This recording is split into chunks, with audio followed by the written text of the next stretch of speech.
अनाथ बेटा। रूपा और शेखर सरिता विहार में रहते हैं। वो अपनी जिंदगी में बेहद खुश होते हैं।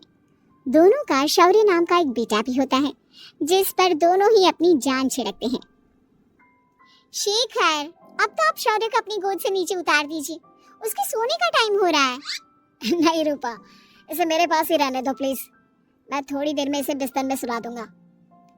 लेकिन कल सुबह आपकी ऑफिस में मीटिंग भी तो है ना, और इसके लिए आपको कल जल्दी भी तो निकलना होगा। जाइए, आप भी जाकर सो जाइए। क्या यार, अभी तो मेरी गोद में आया था मेरा बेटा और तुम उसे लेकर जा रही हो। बाद में कर लेना अपने बेटे से प्यार, अभी जाकर सो जाइए। रूपा शेखर से शौर्य को ले रही होती है कि तभी शौर्य रोने लगता है। शौर्य को रोता देखकर रूपा उसे फिर से शेखर को थमा देती है। आपका बेटा ना एक नंबर का नौटंकी है, बिल्कुल आप पर गया है वो।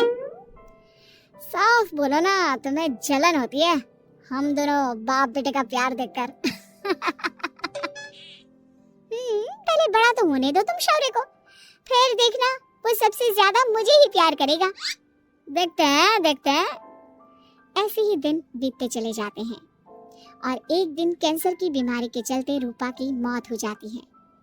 अब शौर्य 3 साल का हो चुका होता है, जिसके कारण उसकी दादी शेखर पर दूसरी शादी का दबाव बनाने लगती है। शेखर, शौर्य अभी बहुत छोटा है और उसे इस समय एक माँ के प्यार की बहुत जरूरत है। माँ, मुझे दूसरी शादी नहीं करनी। क्या पता जो दूसरी औरत आएगी वो मेरे बेटे को एक माँ का प्यार दे या ना दे। तो रूपा की छोटी बहन वैशाली से ही शादी क्यों नहीं कर लेता?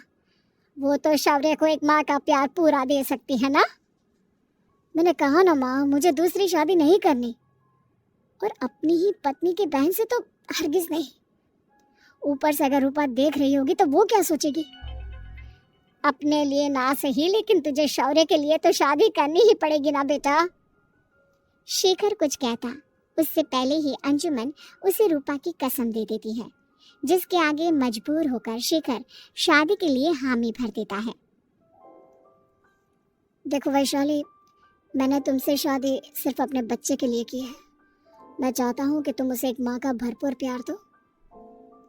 शौर्य, आपके साथ साथ मेरा भी कुछ लगता है। अगर आप मुझसे शादी नहीं भी करती तब भी मेरा प्यार शौर्य के लिए कभी कम या ज्यादा नहीं होता। शादी के कुछ दिनों बाद ही शेखर की माँ की भी मौत हो जाती है। वैशाली शौर्य को एक माँ से भी बढ़कर प्यार देती है। शौर्य को लेकर वैशाली का यूं निस्वार्थ प्यार देखकर शेखर को भी उससे प्यार हो जाता है और कुछ सालों बाद शेखर और वैशाली का भी लड़का हो जाता है। लेकिन इसके बाद वैशाली का शौर्य को लेकर बर्ताव बदलने लगता है। वैशाली, मैं देख रहा हूँ तुम आजकल शौर्य का जरा भी ध्यान नहीं रख रही हो। मुझे पता नहीं था कि आदित्य के होने के बाद तुम इतना बदल जाओगी। आदित्य मेरा अपना सगा खून है और शौर्य दीदी का, फिर मैं दोनों में अंतर कैसे नहीं करूं? माँ भले ही दोनों के अलग अलग है, लेकिन पिता तो एक है ना। अगर मुझे पहले पता होता कि तुम इतनी जल्दी बदल जाओगी तो मैं कभी तुमसे शादी ही नहीं करता। हाँ, तो किसने कहा था आपसे मुझसे शादी करने के लिए? मैं थोड़ी ना आई थी आपके पास, आपकी माँ ही आई थी मेरे घर आपका रिश्ता लेकर। वैशाली, मुझे तुमसे ऐसी उम्मीद नहीं थी। गुस्से में शेखर अपना पैर पटकता हुआ शौर्य को वहां से लेकर चला जाता है। पापा, मम्मा मुझसे प्यार क्यों नहीं करती? क्या मैं उनका सगा बेटा नहीं हूँ इसलिए मुझसे प्यार नहीं करती? मम्मा नहीं करती तो क्या हुआ बेटा, पापा तो करते हैं ना आपसे प्यार। कुछ दिनों के बाद, आज तुझे खाना पीना कुछ नहीं मिलेगा, चल चुपचाप से अपने रूम में जाकर सो जा। माँ, अब भाई को खाना क्यों नहीं दे रही हो? बेटा, तू आराम से खाना खा, इस नालायक की चिंता मत कर। एक दिन खाना नहीं खाएगा तो मर नहीं जाएगा ये। अगर भैया नहीं खाएंगे तो मैं भी नहीं खाऊंगा।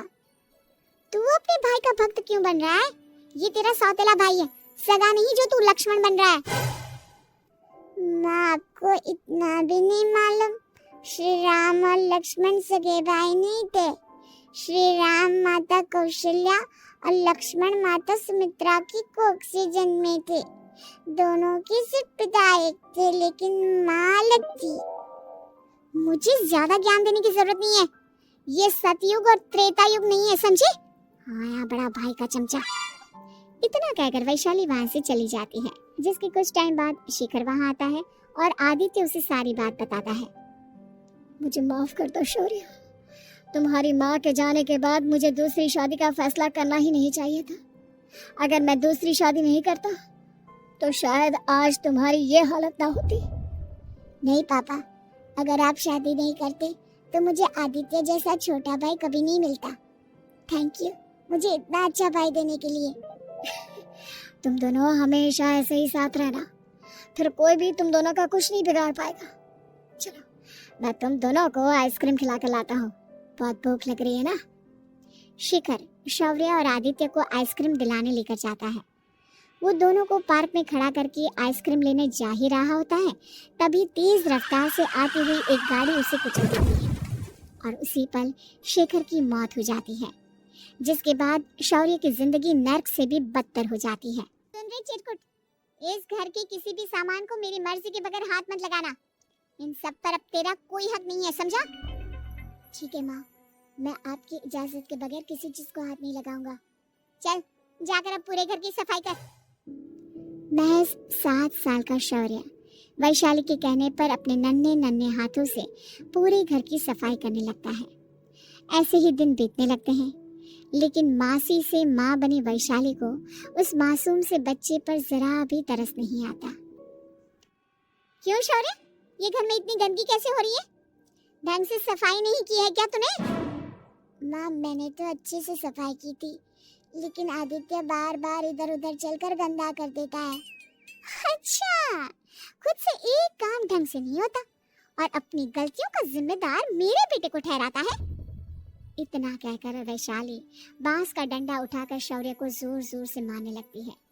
तभी वहां वैशाली के मायके वाले भी आ जाते हैं और उसकी सारी करतूतें देख लेते हैं। माँ, मैं ऐसा क्या करूं जिससे आप मुझे भी आदित्य के जितना प्यार करोगी? बोलिए ना माँ, मेरे क्या करने से आपके अंदर मेरे लिए ममता जागेगी? वैशाली शौर्य की एक नहीं सुनती, उसके ऊपर डंडे बरसाती जाती है। हद पार होते देख वैशाली की माँ उसका हाथ पकड़ती है और जोर से उसे थप्पड़ मारती है। यही सब करने के लिए तूने दामाद जी से शादी की थी? हमने सपने में भी तुझसे ऐसी हरकत की उम्मीद नहीं की थी। तू माँ नहीं, माँ के नाम पर एक धब्बा है। बस कीजिए माँ, आदित्य के इस दुनिया में आने से पहले मैंने इसे बहुत प्यार किया था, लेकिन अब जब मेरी खुद की औलाद है तो मैं किसी और के बच्चे से प्यार क्यों करूं? अरे नालायक औरत, जिसे तू किसी और का बच्चा कह रही है वो तेरी खुद की सगी बहन का बच्चा है। बहन है तो क्या हुआ, मेरे अपने बच्चे से बढ़कर तो नहीं हो सकता ना ये कभी। अगर यही बात थी तो तू हमें पहले बता देती, हम शौर्य को अपने साथ ले जाते। उसे इस तरह प्रताड़ित करने की क्या जरूरत थी? अगर आपको लेकर जाना है ना तो ले जाइए इसे, मैं नहीं रोकूंगी। नहीं माँ, मुझे कहीं नहीं जाना, मुझे आपके साथ ही रहना है। मैं तेरी कोई माँ बाबा नहीं हूँ, तेरी माँ मर चुकी है, समझा? अब निकल जा मेरे घर से। माँ, आप बहुत गंदी हो, मुझे भी नहीं रहना आपके साथ, मैं भी भाई के साथ ही जाऊंगा। अरे तू क्यों जाएगा? तू तो मेरा सगा बेटा है, जाने दे इसे। हम यहाँ ऐश से रहेंगे। तुम्हारे पापा बहुत सारी जमीन जायदाद छोड़ गए हैं तुम्हारे लिए। नहीं माँ, मुझे भाई के साथ जाना है। आप अच्छी नहीं हो, आप बहुत बुरी हो, आप भाई को बहुत परेशान करती हो। देख वैशाली, तुझसे ज्यादा समझ तो इस मासूम बच्चे में है। ये तेरे बुरे कर्मों का ही नतीजा है, जो आज तेरी सगी औलाद खुद से तुझे ठुकरा रही है। आदित्य, तुझे इस शौर्य ने भड़काया है ना मेरे खिलाफ? नहीं माँ, मुझे किसी ने भड़काया नहीं, पर मैं सब देखता हूँ, सब समझता हूँ।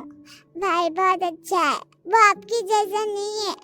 चलिए नानी। इतना कहकर वैशाली के मायके वाले आदित्य और शौर्य को अपने साथ ले जाते हैं और इस तरह वैशाली बड़े से घर में अकेली पड़ जाती है। 2 बेटों के होते हुए भी आज उसे माँ कहकर बुलाने वाला कोई नहीं होता।